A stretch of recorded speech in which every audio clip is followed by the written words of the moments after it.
Or both. Ayaw siya or both. Both. Pareho yan eh. Maaaring totoo din yung isa, totoo din yung pangalawa. Kaya, pagsamahin mo yon, pwede.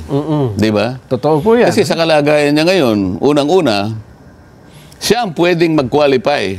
Isa sa pinakamabuting state witness. Pwede pa si... Di ba medyo... Bakit siya ang most guilty? Si Saldico? Hindi ba siya? Kunwari ka pa naman.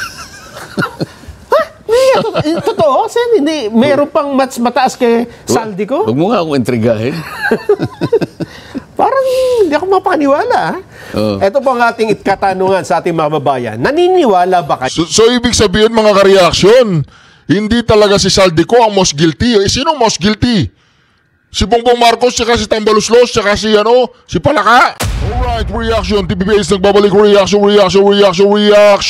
Napakaganda po ng pag-uusapan natin ng mga ka-reaction. Pakinggan po natin ang pinakabagong pahayag po ng ating napakagaling at napakalupit na future Vice President, si Rodante Marcoleta, Senador Rodante Marcoleta. Ito po mga ka-reaction, ipapaliwanag po niya patungkol sa mga whistleblower, sinong gusto maging whistleblower at kung bakit ang mga diskaya ay pwedeng maging whistleblower. Ito po, pakinggan po natin mga ka-reaksyon. At sama-sama po tayong mag-react sa comment section. Yung pong subscribe button, nandyan lang ha.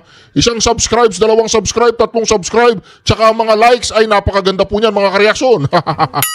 Alright! Kaling lumala ang problema. Pero hanggang ngayon yung kasapatan na yun, nasira lahat yun sapagkat malala ang epekto ng kalamidad sapagkat yung mga ipinundar na mga proyekto na ang layunin ay pigilan, imitigate ang resulta ng lahat ng ito, lalong nagpalala. Ngayon, sinisikap nila ngayong ilihis sa pangyayari na para bang walang nangyari. Kamukha din sa Cebu. So sinasabi na hindi naman ito yung ang dahilan dito, ito, tsaka ganyan. Maraming mga pamamaraan ang ginagawa nila. Ito yung mas nakakakilabot ngayon. Ang bungakala nila sa kanilang ginagawang ito ay matatakpan, makakalimot, at magpapatawad ang taong bayan. Ang isa pang sinisisi, yung Dolomite dyan. Sen. Ito lamang ang manifestasyon kung paano nila... kung di ako nagkakamali, nung nakaraang Biyernes, diniscuss natin yung tinawag nating grand design. Yes. Para pagtakpan lahat ng mga bagay na ito. Di ba?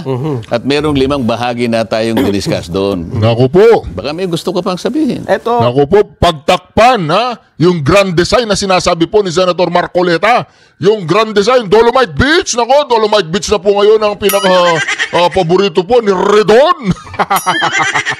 Ang isang nagbigay sa akin ng isang malaking tanong, Sen, may pahayag ang ICI, yung mismong chairperson nito, si dating Justice Andres Reyes Jr. Ang sabi niya, nananawagan ng ICI sa publiko. Kasi hindi namin, etong sabi niya, Sen, hindi namin ma-connect. Ay yung mga DPWH official na nagkutsabahan para magkaroon ng mga ghost project at irregularidad, anomalya.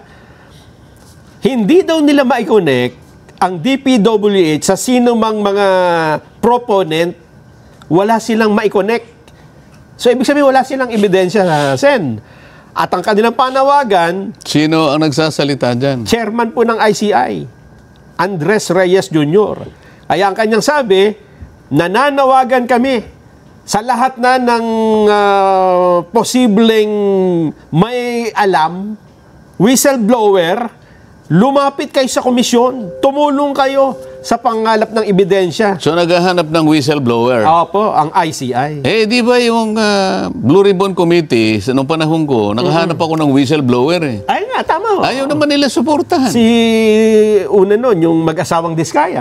Yun lang kasi ang paraan. Mabuti na lang, ngayon, nararamdaman ng ICI yung hirap kung paano kumonekta. Kung totoong nahihirapan sila, hindi ko sinasabing nahihirapan. Kung totoong nahihirapan sila na i-connect yung isang opisina sa isang proponent Nasa sa inyo yun di ba? Kaya lang, dito mapapatunayan, sapagkat nananawagan sila sa tulong ng sino mang whistleblower, sapagkat whistleblower lang talaga ang makapagsasabi, makapagtuturo. Dahil yung whistleblower, kasama siya doon sa katiwalian. Nakita niya. O ngayon, dahil mga contractors naman, inaamin na may kinalaman sila at sila naman ang pangunahing kasangkapan para isakatuparan yung pagpapagawa, pagtatapos ng mga flood control. Ang nangyari nga lang, hindi naman ginawa sang-ayon doon sa design. Sang-ayon sa specification at sang-ayon sa materialis na kailangan. Hingi pa nga, multo pa nga, hindi ba? So, siguro ngayon madja-justify yung ginawa ko na kaya nagpilit ako na i-encourage sila. O, kayo po ka akong pinatawag dito na naunang binanggit ng Pangulo. 15 kayong kontraktor, magunahan na po kayo. Kasi po, mabigat ang kasalanan dito, plunder ito. So kung kayo po'y magkukwalify under the Witness Protection Program, baka po ang ganansyang makukuha nyo, hindi na kayo masasali doon sa criminal aspect. Pangkaraniwan ka kung ganyan, ang magiging katungkulan nyo na lang ay yung civil liability. Ibig sabihin, kung napatunayan talagang mali naman ang pagkakagawa nito, kumita ka na limpak-limpak, mali naman yung kwentahin natin, ibalik mo sa gobyerno. Yun ang restitution. Pero hindi sa panahon na siya nag-a-apply pa lang. Ayun, para walang hadlang muna. Wala, kinakailangan, ini-encourage mo nga Ang hirap ngang kumuha Pagkatapos papatungan mo kagad ng isang requirement na wala naman doon, talagang ayaw mo makakuha. Yun ang nangyari. Ngayon, dapat maintindihan na ng mga mamay. Ba't ko pinipilit? Kaya lang, yung mga iba namang ibang mag-isip. Si Marcoleta, kinakampihan ko raw. Samantalang ang layunin, napakalinaw. Sabi ko, gusto kong matuko yung mastermind. Hindi naman sinasabi kong mastermind lang kako yung aking gustong matukoy. Kahit na yung butete at sapsap, huhulihin ko pa rin yan. Ngunit, ang pinakauna sa aking priority, yung mastermind. Kailangan ko yung whistleblower. Kaya nga gusto ko yung isang tao na magkukusa at dahil nga sa gagawin na yon, medyo mapanganib naman yun sapagkat, siyempre, yung mastermind nakatingin sa kanya. Gagawa't gagawa yun ng ikapipinsala ng maring buhay niya, buhay ng pamilya. Kaya ilalagay mo siya sa Witness Protection Program. Ayun. Marami namang nakialam. Ang dami namang nagpasikat. Ganun ang nangyari. Ito yung isa sa paglilihis. Ngayon, na kinikilala ng ICI, ganun pala, kaimportante na magkaroon ka ng whistleblower. Baka, ito malinaw Sen, siguro, para patibayin natin yan, baka sabihin nila, hindi, gawa-gawa nyo lang yan na nahihirapan ng ICI. Di pakita, meron ba? Meron. Pakinggan ho natin si retired Justice Andres Reyes. Well, the scheme could have come from the USEC or could have come from the proponent who is a congressman or senator. As I said, it is like a negotiable instrument na yung pinapasa yung discount all the way down to the last centavo. So, ikaw yung proponent, you look for your favorable engineer in the DPWH who will allow you to get 25%. So, pag nakita mo na yun, you talk to him, and pag sinabi ng engineer na, sige, 24, kaya ko magbigay ng 35%. Ibibigay sa kanyang inyong kontrata. On that part naman, after that, hindi naman engineer, mangarap ng contractor na willing mag-advance ng 25% of the contract price. So yung proponent, nakakuha na siya ng 35%. After that, wala na siya pakialam doon, alam na gagawa na ng trabaho yung engineer na will haggle again kasi mga partihan sila doon. I think that's the general scheme, no? Now? Yung part ng whistleblower, pakihanap nyo, ha? Kasi dito, kinuwento niya kung paano yung scheme, Sen, Pero may part doon na nananawagan siya sa publiko. Yun ang hinahanap natin. Yun yung theory niya, yun ang scheme Pero hindi ka pwedeng mag-prosecute based on a scheme. Ayun. Or a theory. Kailangan merong tetestigo. Yun ang patakaran ng batas natin So kailangan merong tetestigo. Yun ang whistleblower. Ibig sabihin, Sen, sana yun ang napakita. Hindi, mamaya hahanapin po natin. Yung mismong eksakto, yung Yung nananawagan siya sa publiko. So, mabubuo na po ang sa isipan natin. Kasi dati hindi mo maintindihan pa noon no? Na parang maniniwala sila sa sinasabing ang baka gusto nyo proteksyonan ay ang mag-asawang Diskaya. Pero right now, pagkatapos ng mga development na ito, Yun! marirealize mo, mukhang meron ng mga gustong wag maituro yung mastermind.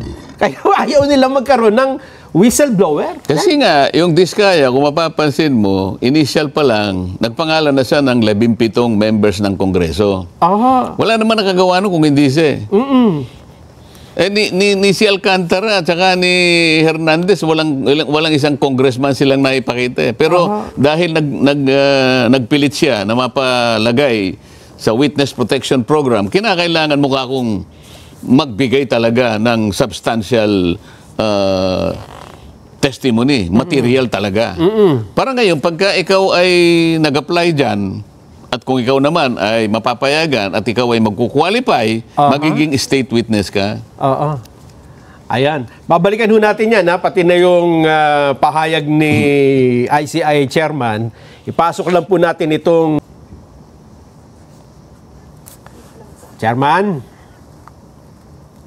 As I said, we need whistleblowers because there is no connection from DPWH to the proponent. We have not connected with the proponent. So maybe it will be the ombudsman that can gather the evidence to connect these people charged to the proponent. Because it's hard naman to just say that a case is... Ayun, malinaw nga yun. Hindi Sabi talaga niya, ma-connect. nahihirapan siyang i-connecta Yes.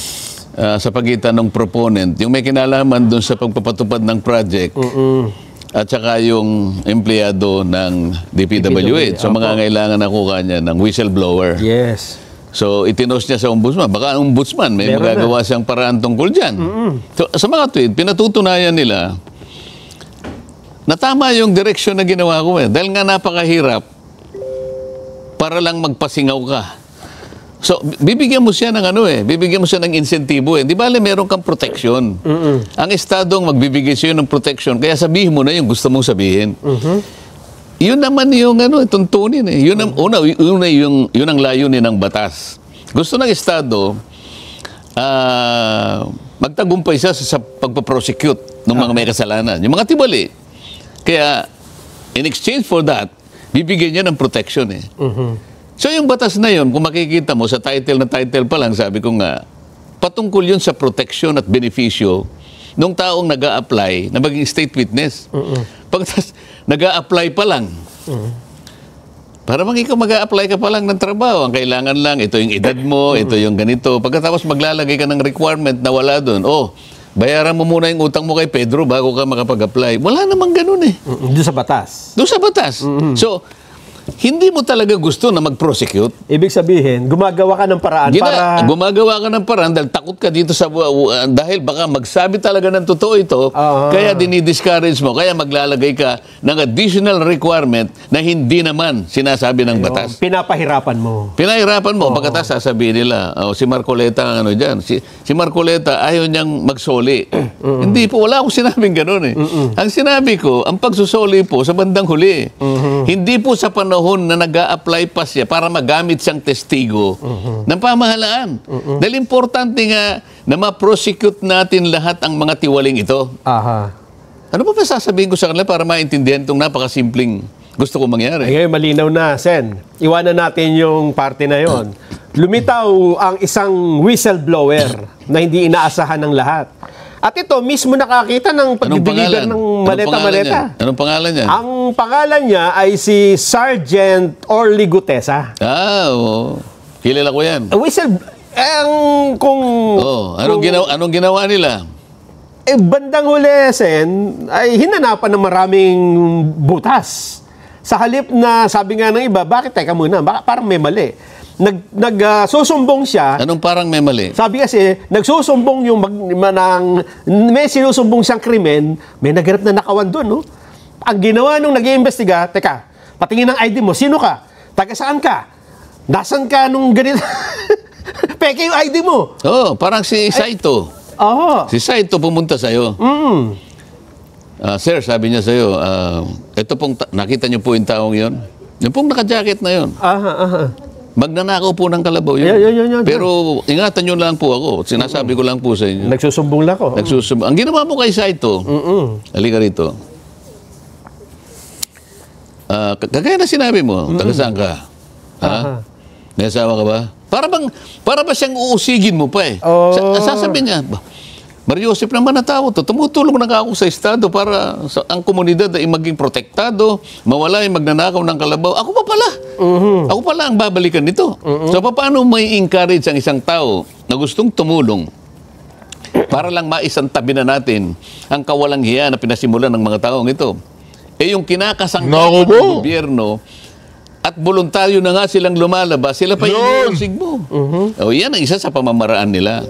Ano sinabi? Yung notaryo, ano? Yung unang-unang sinabi ay, teka muna, sabi nung abogado, hindi ko naman pirma yan eh. Hindi ko pirma yung notaryo, peke yung notaryo. Therefore, peke yung salaysay. O yan. Peke yung dokumento daw eh. Sinong maniniwala sa kanya? Ay, ako naniniwalang hindi niya pirma yun eh. Pero ngayon, ang common practice, pumunta ka sa mga lugar na napakaraming nagnunotaryo. Halimbawa, yung paligid na City Hall. Kahit sa munisipyo, ay nakahilera yung mga notaryo publiko. Di ba? O, ibibigay mo lang ang papeles mo. O, pagkatapos, magkano po? 150 o 200. Totoo po yan. O, bibigyan niya na sa'yo, nakatatak na. Babalikan ka ba noong nagpanotaryo? Ay, hindi. Sir, bago po ako umalis, pwede bang malaman ko talaga ikaw pumirma rin? Kayo po ba itong abogadong ito? Walang ganun sa totoong buhay. Walang At saka, halimbawa, sa kaso ni Gutesa, saan naman kukuha ng pantatak si Gutesa? Bakit niya pepekein yung notaryo? Hindi yung pagpapagawa lang ng pantatak. Madali naman magpanotaryo. Sa magnanakaw ng dry seal na pinangganyan niya doon sa... Di ba? Eh, yun lamang pangalan nung yung lugar. Meron din yung Manila, o kaya Quezon City. Maliit lang yun eh. Gaganunin mo eh. Tapos gaganunin. Saan niya kukunin yun? Di ba? Ano naman ang motibo ni Gutesa na mameki pa ng notaryo? Tama. Anong kikitain niya ron? Di ba? Pwede namang magpanotaryo talaga. Pero si Gutesa, sinabi ko, he is the most credible witness ever produced by this committee. Naniniwala ako doon. Tama yun, tama. Gutesa has everything to lose. He has nothing to gain. Nilagay niya sa panganib ang buhay niya at ang buhay ng pamilya niya. Alang-alang sa pagmamahal niya sa bayan. Pero anong ginagawa sa kanya ngayon? Hinuusig siya. Hinahanap kung nasa, nagtago yung tao pansamantala yata. Dahil nga, may patong pangayasa sa ulo yun eh. Ito pa. So, sino ngayon? Hindi pa ba nahalata ng taong bayan? Yung talagang gustong magsabi. Kung nasaan yung pinakamalaking isda, yun ang pinagtatakpan. Yun ang inuusig. Yun ang ayaw suportahan. Kulang na lang na ikulong eh. Kulang na lang na, sabi pa nung yung kakilala mo na senador, he might be liable for perjury. Ayun nga. He might be liable for falsification of the notary or blah, blah, blah, and blah, blah, blah. Yun ang sinabi natin dyan. Judge ng Maynila. Kakasuhan pa. Mamaya, ipukwento ko kung anong pamamaraan ang ginawa nila. Ayun nga. Saan nagtataka nga ako dahil si Gutesa, hindi ba, tumestigo. So, ang unang nakita nila, notaryo. Pero lately, mukhang pati brand yata ng maleta. Kino-question. Kino-question na. Dahil sabi ng isang... So, hindi sila interesado talaga na mapagsino kung sino talagang mastermind. Lahat ay gagawin para lahat, kahit sino ang gagawa ng paraan, nalilitaw, ganyan ang gagawin namin sa inyo. Sa bagay. So, madi-discourage lahat ang mga tao nalilitaw sapagkat ganun ang kanilang gagawin. Lahat ng pwedeng ilabas. So, masasabi ba natin na ang mga taong ito interesado na malaman ang totoo? Ang pinagmulan ng lahat ng ito, sino ang may kasalanan ito? Ang nangyayari po kasi dahil daw Rimowa yung maleta, napakamahal daw pa para gamitin ng paglagyan ng pera. Eh, bilyon-bilyon yung nilalagay doon eh. Di ba? Sino ang promotor nito? Sino ang author ng lahat ng ito? Interesado ba sila? Mukhang ang interest nila, Sen, ay Makaligtas sila. pigilan. Tama. Makaligtas sila. At ngayon nga ay nililin lang nila yung mamamayan. Nako. Ibinabaling sa iba't ibang mga pamamaraan. Di ba? Dinadaya. Tama. Para lamang mapagtakpan ang kanilang mga gagawan. Marami pa eh. Kaya hindi na rin nagtataka ang mga babayan natin na Pati nga ako, hindi ba? siyempre kayo mismo, Pati kayo ako, nagsusulong ito. akalain mo doon sa resolution ng judge, pati raw yung nag-present ngayon. Saan ka nakakita, judge, ito ng Maynila? Ay maring Saan ka damay. Pati yung gumamit nung peke na notaryadong dokumento, ay may pananagutan dyan. Isipin mo. Parang akala mo, hiniling nung abogada na gano'n ang gawin ng judge, kinakailangan panghimasukan. Judge, pwede bang advisean mo ako sa magitan ng iyong bihasang pananaw tungkol sa batas? Na pati ba yung gumamit na nga ito, may kinalaman? Akala mo, merong ganong issue. Naku po. Alam mo, yung paggagawa ng isang order, depende lang kung ano yung hinihingi ng issue. Ang issue lang, yung bang pirma na yan ay totoo, hindi na kanya. Yun lang. So, napatunayan na hindi nga. Dahil nga, hindi nga siyang pumipirma talaga eh. Meron siyang tagapirma. Kagaya ng nangyayarang common practice ngayon. Hindi ang abogadong nandun, maglalagay siya ng sekretarya, isang staff na tagapirma. Sapagkat ito'y naging industry na ito. Eh. Common practice. Common practice. Akala po siguro nila mananahimik si Senator Marcoleta, yan o. Kada biyernes, ito po ang topic natin, parang nasa Blue Ribbon Committee tayo. Oy, Pinky Lacson, ano yung Rimowa mo na sinasabi mo dyan? Rimowa, napakamahal ng Rimowa. Kahit na magkano yan, bilyon-bilyon nga nilalagay sa loob ng maleta. Kumikita sila rito eh. 150, 200, hanggang 1,000, depende sa nature ng dokumento. So pati ako ngayon titirahin. Alam mo kung bakit? May kinasangkapan siguro dyan. Naku po. O di sabi ko, subukan mo. Para magkaalaman tayo. Kasi parang hindi na-touch yung issue. Kasi ang ginawa nila, kinumpare yung pirma ng abogado dun sa nakapirma sa notaryo. So hindi nga magkatugma dahil hindi nga naman siyang pumipirme. Ang hindi kinalimutan niya. Ayan, kinalimutan niya na pumunta ako sa kanya. Ayan, bakit nga ba? Anong hinihiling niyo ba doon? Ako, ang pagpunta ko rito sa iyo, Judge, ay hindi ako interesado sa pirma. Sapagkat alam ko, hindi siya nakapirma dyan, but somebody else signed for her. Yan naman po ang kalakaran. Alam niyo po ninyo yan.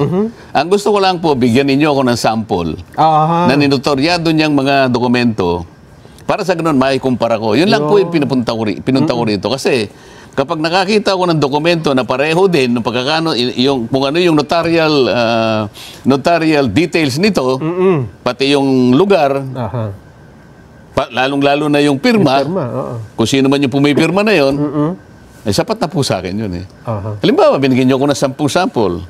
O Jazz, nakita nyo naman, halos pareho. Again. Sa akin, na-establish na, hindi nga pirma, pero somebody is signing for her. Malinaw ito eh. Sabi niya, hindi po eh, sa Supreme Court po kayo. Hihingi. O di, okay lang.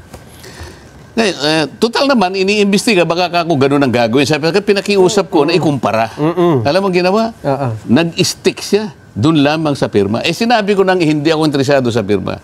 Ito, lumitaw ngayon, na natapos niya na raw ang investigasyon. So, sumulat na ako, sabi ko, bigyan mo kami ng kopya. Sabi niya, hindi kita pwedeng bigyan ng kopya because you are not a party to the case. So, hindi po kayo kasi ang humihingi. Okay, so hindi raw ako party sa case. Nakalimutan niya, senador ako ng Republika ng Pilipinas at member ako ng Blue Ribbon Committee. Ang sabi niya sa sulat niya, I furnish a copy to the Blue Ribbon Committee. So inutusan ko staff ko. Pakitingnan mo ka kung nandun na at kumuha ka naman ng kopya. Alam mo sabi sa Blue Ribbon Committee? Wala kaming kopya rito.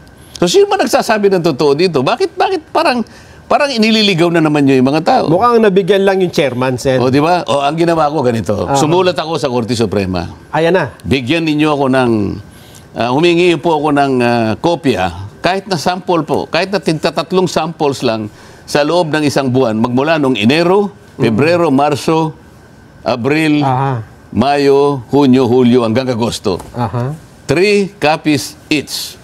Sample. Ng notaryo ni... Notaryo nitong... ginrant ng ano. Ganun. Ginrant ng Supreme Court. Sabi, notwithstanding that this case has already been resolved by the blah, blah, blah. That considering that the request is legitimate, your request is granted. O, di ngayon, pinapunta ko ngayon ang aking abogado. Aha. 3 sila dahil marami yun eh. Voluminous. Para makatulong na kayo kung ganyan, na kayo na yung humanap. Tumingin. Tulungan nyo na yung clerk of court. Ade, punta naman nung Lunes, pumunta yung mga... Alam mo, sagot. Sabi ng clerk of court, ma'am, hindi po kayo pwedeng kumuha ng sample. Ha? Ito yung gano'n, Supreme Court. Opo, pero kasi po, sabi ni Executive Judge. Na naman. Sabi ni Executive Judge, siya ang magdidesisyon kung anong kopyang ibibigay sa amin. Ha? So pipiliin niya yung may pirma na may pirma na, yung pirma talaga. Paano ka ako itong ikukumpara? Sabi ko lang, humingi kayo ang kumuha. Siyempre ang instruction ko, kumuha kayo yung malapit-lapit doon sa mga ganito. Baka nahihirapan kumuha. Maghanap. Hindi, bakit sasabihin ng executive judge na siya ang magdesisyon, siya ang pipili? Naku po. Baka hindi lamang yung abogadang may problema rito. Ay, maaari nga. Ako hindi ako nananakot, Nelson. Ako, magmula sa umpisa hanggang ngayon, kung ano yung tuntunin, kung ano yung tama, kung ano yung legal, ilalaban natin yan kahit saan tayo makarating. Bakit ganun ang kanyang actuation? Hanggang ngayon, ayaw akong bigyan ng kopya. Dapat hindi ako partido sa kaso. Sino ang partido sa kaso? Yung Blue Ribbon Committee? Hindi na siya partido eh. Dito, sa sinasabi nyo. Doon sa petition nyo yan eh. Yung tungkol sa pirmahan. Ayun nga. Tama. Nagpunta daw yung abogada para i-report, merong incident report, sabi niya, na merong pong gumamit ng aking pirma. Hindi ko po pirma yun. So, kinasangkapan ng NBI para lang, pinahirapan pa yung sarili. Sabi ko, hindi po yung pirma ang issue dyan. Gusto ko lang makakuha ng mga kopya ng notaryo sa opisina na yan para ikumpara ko lang. So, meron na po kasi akong isang kopya eh. So pati sa notaryo, linilihis pa rin yung ano. No, yan ang sinasabi ko kung gaano kalawak ang kanilang pamamaraan, kinasangkapan ng lahat. Hindi ako, wala akong tina-charge dito, Nelson. Pero sa nakikita ko, yung aking request na mismong Korte Suprema na grant, humihingi lang ako ng sample. Bakit sasabihin ng executive judge, siya ang merong karapatang magdesisyon kung anong sample ang ibibigay niya sa akin? Anong klaseng katuwiran niya? O yan isang example. Meron ka pa yata. Matindi po pala yan. Ngayon lang namin nalaman yan. Kaya pinapaalam ko ngayon sa buong Pilipinas. Gusto niyong palakihin? Palakihin natin. Hindi po ako nagpapalaki. Kayo po Simple lang po ang aking request. Pwede po bang maikumpara lang? Pinayagan ako ng Korte Suprema pagkatapos ikaw ngayon ang magiging dahilan para hindi ako, ikaw magdesisyon, ikaw magdi-decide. Bakit? Sinabi ba ng Korte Suprema, ikaw mag-decide? Sinabi ba? Baka alam na niya na mapapahiya siya. Ikaw nagsabi niyan. At posible, natutuon sinasabi mo. So, ba't niya pipiliin? Kasi may lumabas ng ibang notaryo na ganun talaga ang pirma nung... Kaya nga, ito yung di ba? Di ba? Pinakita nga natin kanina, saan galing yun? Ano pa yung mga ng pagtatakip? Sa piyesa? Panlilin lang. At para iligaw ang taong bayan. Ano pa? Meron pang isa, Sen. Yung bang latest Kasi ito'y notaryo, medyo matagal-tagal na. Ang pinakabago,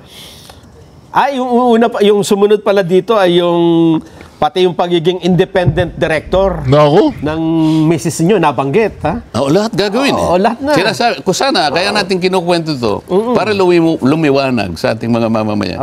Kung anong pamamaraan ang ginagawa nila. Lahat na wala namang kinalaman ng asawa ko rito. Ayun nga ho.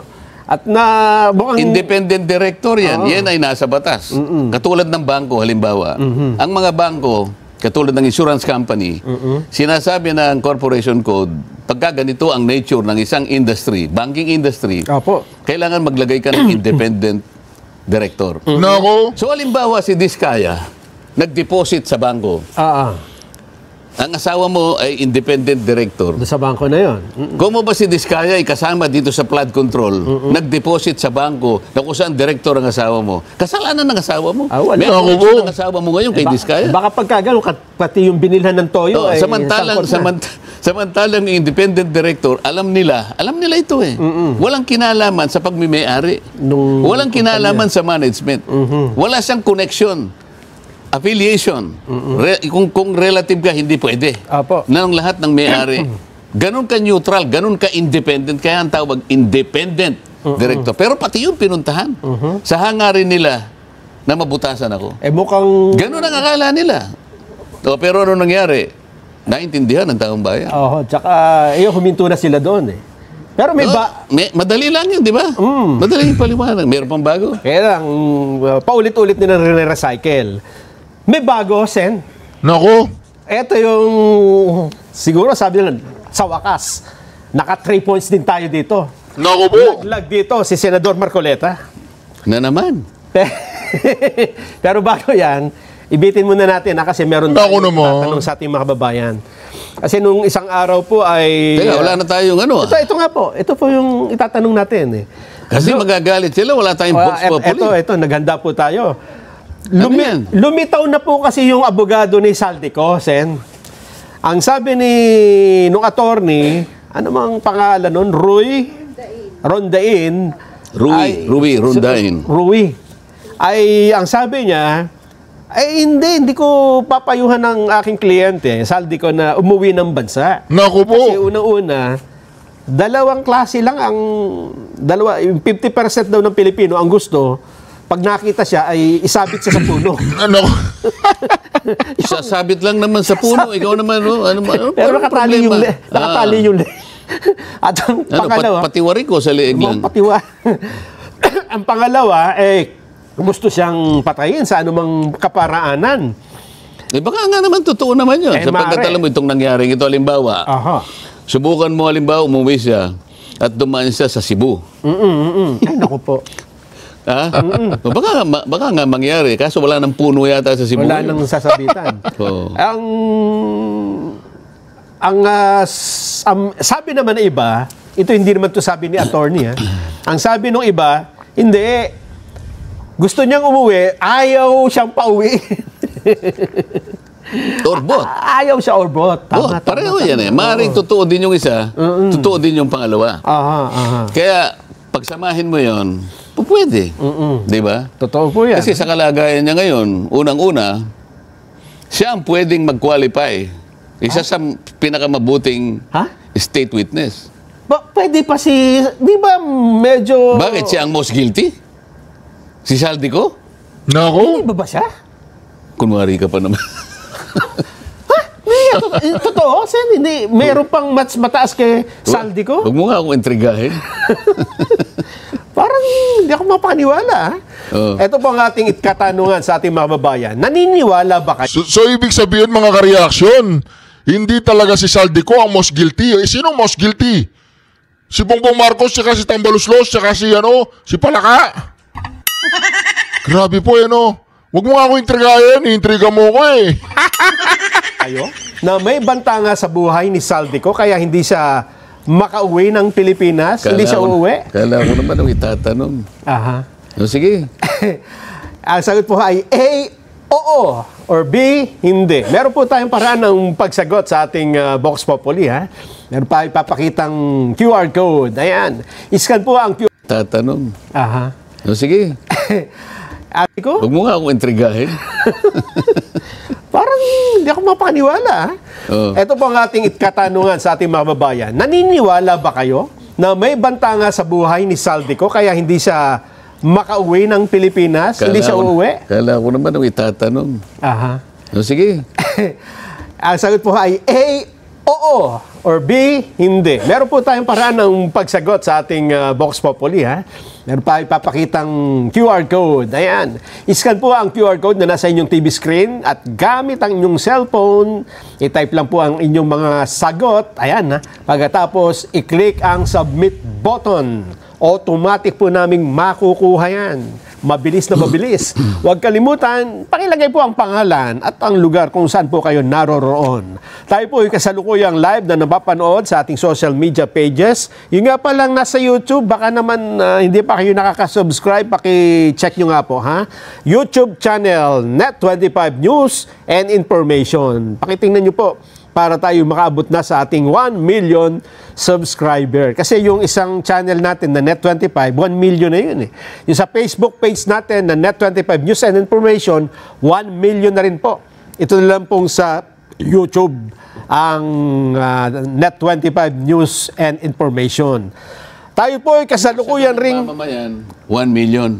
Opo, ang channel po natin, Net25. Net25. And Net25 News and Information. Tayo po ay sabayang din napapakinggan sa Radyo Aguila DCEC 1062. Bago po natin ibigay ang advisory ng Department of Health, bibigyan ko kayo ng konting patikim, Sen, na susunod natin tatalakayin. Ang isang pinalulutang ngayon, di ba kayo nag-file na ng mga SALN, mga senador? Lahat yata kayo nakapag-hain na eh. Ba meron pong lumilitaw na report ngayon, ikinumpara yung SALN ninyo eh sa Statement of Contribution and Expenditures. Yung SOSE. SOSE. Tiningnan nila, teka muna, paano nangyari ito? Parang hindi ito kata-kata. Parang katakataka ka mo. Parang hindi katakataka. ang sabi nila, ano kayang klaseng Excited ka namang masyado. ano kayang klaseng mathematics ang ginamit dito? Yan po yung sasagutin natin. Arithmetic lang yun, di ba? Sasagutin ninyo pala, Sen, hindi ako kasali. Pero wag nyo na ako ipapakompute dahil mahirapan. Baka ipakompute na naman sa akin yung milyon-milyon at libo-libo. Ito muna, ang advisory na mula sa ating tagapangtangkili, ipinasa ninyo na SALN at yung comparison sa SOSE. Ang sabi nila ay paano nagkaroon ng expenditure na ganito kataas, gayong ang kanyang asset ay mas maliit. Sen, paano bang nangyari? Parang nakita ko rin sa social media. Alam mo, ang nangyari, kaya pala masyadong masigasig yung bilyonaryo. Meron silang reporter, siguro ang tawag doon. Ano? Aha. Nagte-text sa akin kung pwedeng ma-interview nga, tukol nga sa SALN, ganito, nakita po namin yung SOSE. Gusto ko sana eh. Ang problema, pinilit kong pumunta doon sa hearing namin sa energy. May hearing. Importante sa akin yun. Pagkatapos, very persistent siya eh. So sir, sabi niya, maski ilang pangungusap lang, kasi po, i-air po namin ito tonight para naman marinig ang panig nyo. So, hindi naman ako makalabas ng ganun kagad, ano? So, hindi ako nakasagot. Yes. Total, maaring siguro matake up naman natin sa araw na ito. Pinili ko na lang na sa araw na ito siguro sagutin na lang natin. Ano? So, bilyonaryo ha, ito na yung sagot ha. Panoorin nyo to. Kayo nga. Paano mangyayari ka? Na napakalaki ng ginastos niya, wala naman siyang contribution na nakalagay. Yes, opo. Sa contribution, sabi niya zero. Zero. Okay. Ngayon, kung pagbabasihan yung SALN niya, ganito lang karami, sobra-sobra yung contribution. Yung expenditure. Di ba? Hindi, wala siyang expenditure niya, 100 something million, 112. Samantalang ang ano niya, nasa 52M. Yes. Di ba? May sinasabi ka kanina, excited. Ano sabi mo kanina? Ito na. Ito na. 3 points na ito. Laglag na kayo rito. Paano mo nga naman ipapaliwanag yun? Dokumento yan, Sen. At ang nagsalita pa nito, parang imbestigahan ng ombudsman ito. Sabi. Ganito napakasimple lang ng paliwanag dyan eh. Kung nakinig lang sila nung siguro, meron kaming Thanksgiving, parang event. Ang pasimula ko nga doon meron pong mga ibang mga kababayan natin ang halos hindi makapaniwala kung bakit po tayo nanalo. Meron nga ang isa ka kung broadcaster dyan, hanggang ngayon hindi makamove on, hindi ba? Yun naman hindi ko kinakailan na sinabi ko yun. Takantaka. Pero sabi ko, nakalimutan po nila na napakarami kong kaibigan. Okay. Ang marami po sa inyo ay nasa harap po ngayon. Nelson, alam mo, mga kaibigan ko, nagbigay sa akin talaga. Alam mo, pakiusap lang nila. Isa lang. Tanggapin mo ang tulong namin sa'yo. Okay. congressman ako noon Kong, kami po ay naniniwala na karapat dapat kang makarating sa Senado. Tanggapin mo ang halagang to. Marami sila.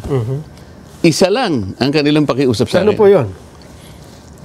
Sana wag mo na kaming i-disclose ang identity.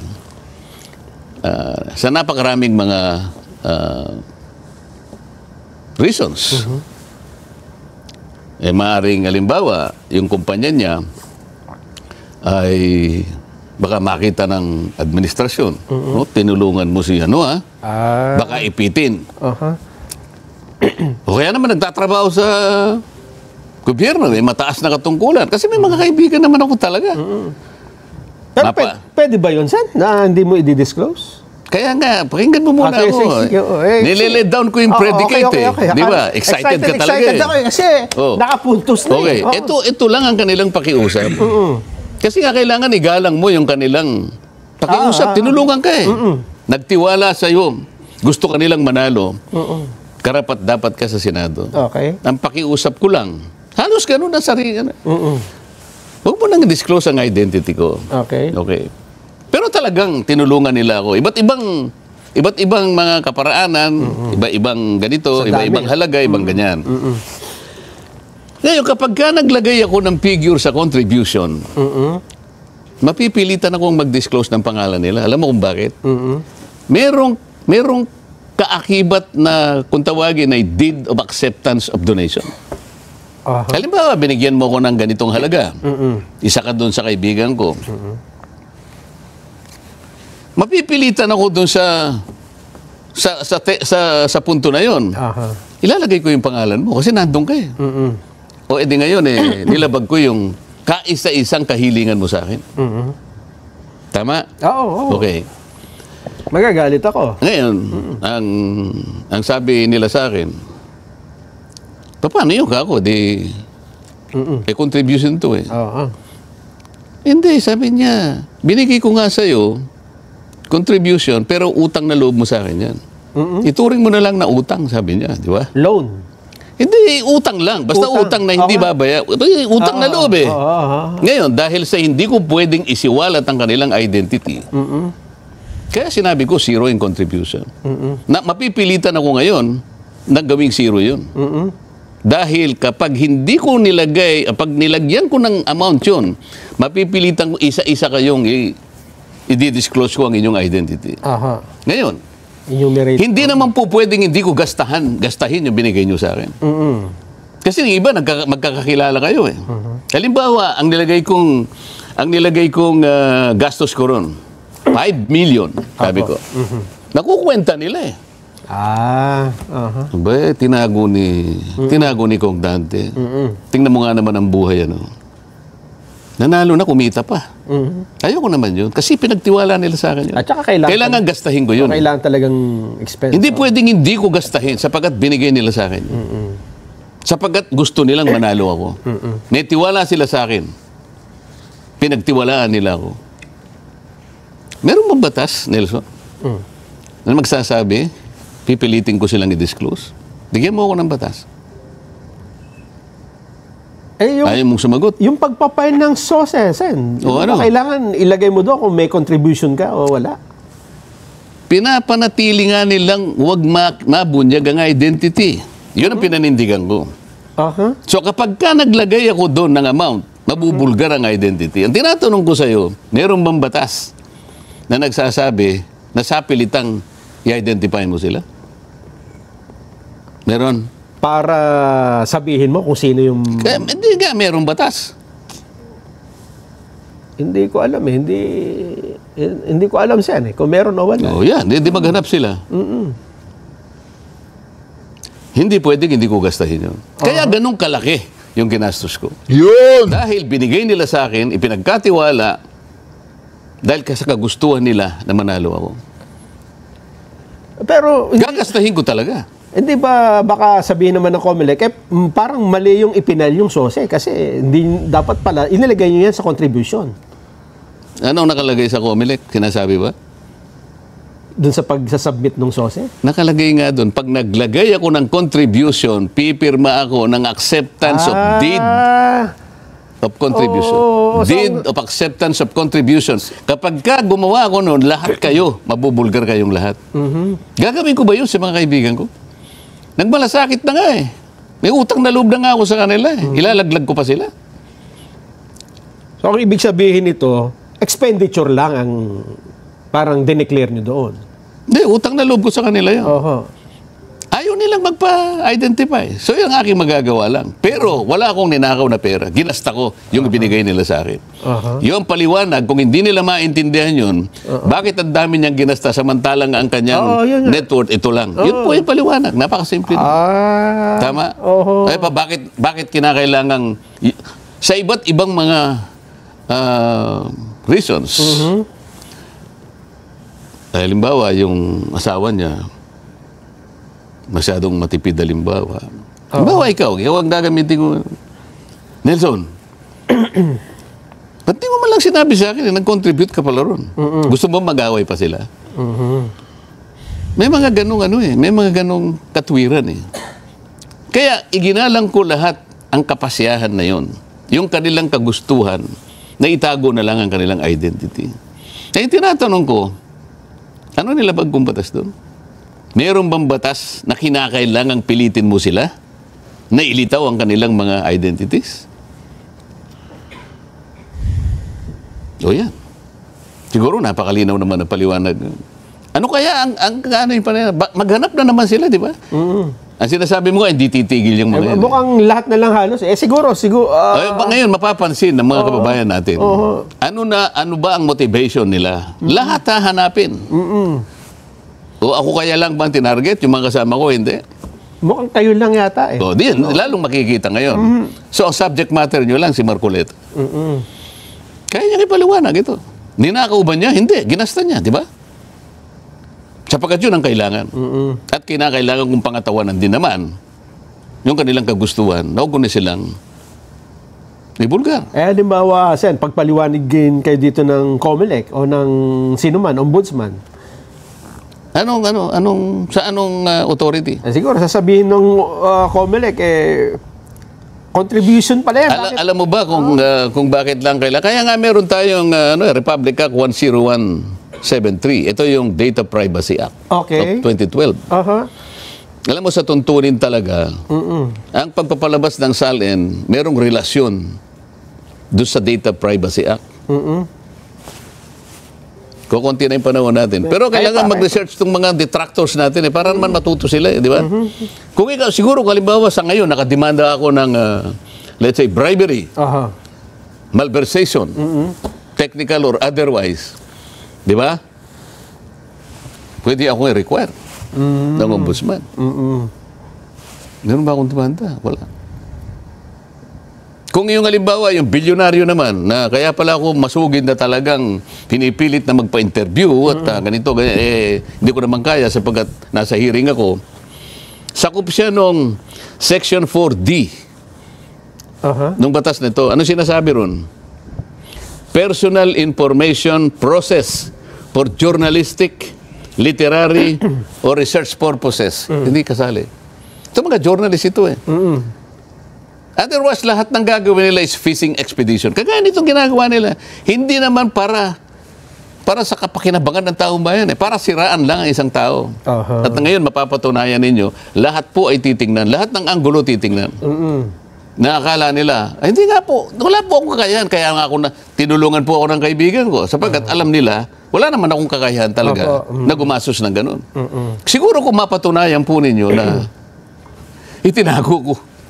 Isip-isipin mo, ang daming tumulong sa akin sa kanya-kanyang halagang ibinigay. Pagkatapos, ilalagay ko sa aking SOSE, for example, contribution, 5 billion. Ano sasabihin nila sa akin? Magkakakilala yung iba eh. Boss, magkano bang binigay mo kay ganito? Magkano ba kay... Kung makukwenta nila eh. Makukwenta nila. Meron ba ako ninakaw? Wala po.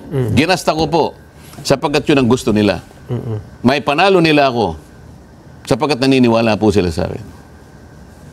Ayun. Basa po tayo ng mga reaksyon ng ating mga kababayan.